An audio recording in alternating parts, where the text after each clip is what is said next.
one of the easiest life hacks. It is because when I looked at my surrounding, when I heard this phrase and looked at my surrounding, all of my friends were working out regularly. And then I was working out regularly. And for me, it was not even a question, should I work out, should I not work out? It was a thing that was normal. It was a thing that everyone around me was doing. That's something that I also did, and it was very easy. Welcome everyone to Life with Liza podcast. Our mission at Life with Liza is to share people's stories and the challenges that they have overcome, so that those who are listening in can get the strength, the courage, and the hope to be their better selves. And today I am super excited to record this episode for you. I am back at home in Amsterdam, just arrived from Paris. And the topic that I wanted to talk to you today is the importance of the people that we surround ourselves with, and how it is literally the easiest life hack or success tip that you can ever hear. So have you ever heard a phrase which says that you are the average of the 5 people you spend the most time with? And if you're not convinced, just really think about it. Think about the 5 people that you spend time with and think about their incomes, their traits of character, their habits, and you will see that on average you're earning probably the average of the 5 people you spend most time with. You are having similar habits, you are following similar lifestyles, and it's just so fascinating how just by being close with someone or spending time with them we become like them. And I think why I was saying this is one of the easiest life hacks, it is because when I looked at my surrounding, when I heard this phrase and looked at my surrounding, all of my friends were working out regularly. And then I was working out regularly. And for me, it was not even a question, should I work out, should I not work out? It was a thing that was normal. It was a thing that everyone around me was doing. That's something that I also did. And it was very easy because then you have this positive peer pressure. At the same time, for example, everyone from my close friends in university always wanted to study and get good grades and actually really cared about learning and attending lectures, etc. And then that's what we did. And it was not really a question, should we do it, should we not do it, or should we attend the lecture or not, or whether it's like a hard choice that you need to make a conscious decisions to do. It was quite easy because everyone around you was doing that. And then here comes the life hack, here comes the power. If you struggle to, for example, get into the healthy routine of working out, just start surrounding yourself with people who work out regularly. If you're the only one in the group, let's say of 5 to 10 people, and you're in the group of 5 to 10 people and you're the only one who doesn't work out, interestingly enough, soon you'll start working out. Because everyone will be talking about it. They will be saying what workout they did, how they did it, how much you enjoyed it, and you'll almost feel like you're left out and you'll feel like this need to actually do the workout. And then it comes so easily because it comes so easily because everyone around you in your group is doing it, and then you'll pick up that habit.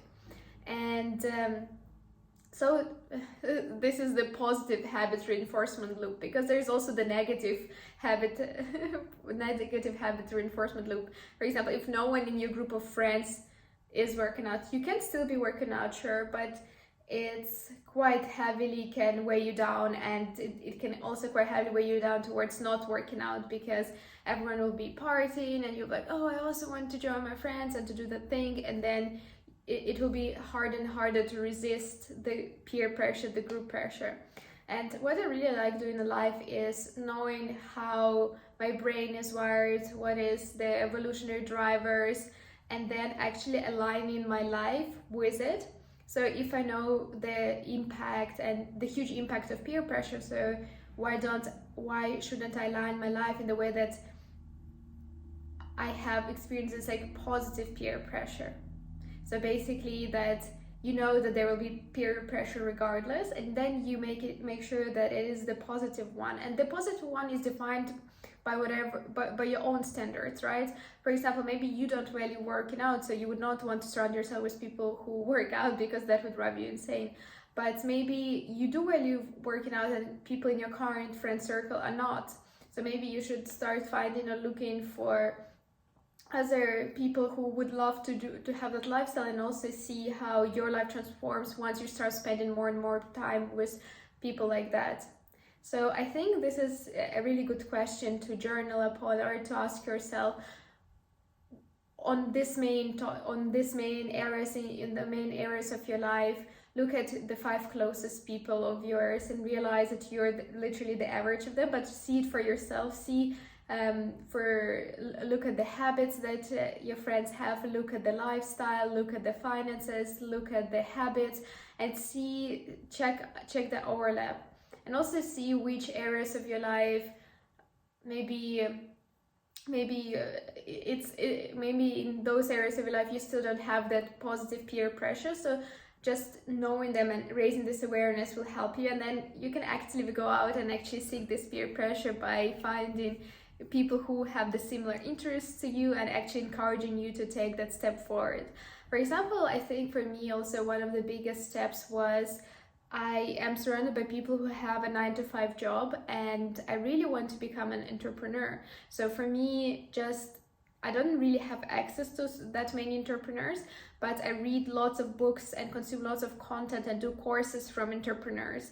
And then, but when you do that, you also feel like you spend time with them, and they become your inner circle. They become the people that they become one of those 5 people with whom you spend time with, because if you read every day their books, if you do their courses, if you start acting, if the courses and the books change the way you act, change the way you think, they also become one of those 5 people who actually influence you. And that's another point that I wanted to make. Even if you don't have those people even in proximity, or you don't have access to them, the people who have the habits or the lifestyle that you're trying to get or achieve, you can also always find it by the internet, by exposing yourself to their books, their content, their courses, learning from them, observing, changing your behavior.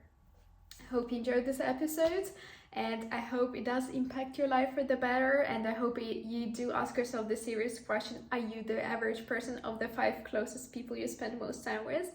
And if you haven't already, be sure to subscribe to this channel, like this video, share it with someone who might benefit from it, and I see you tomorrow in the next episode.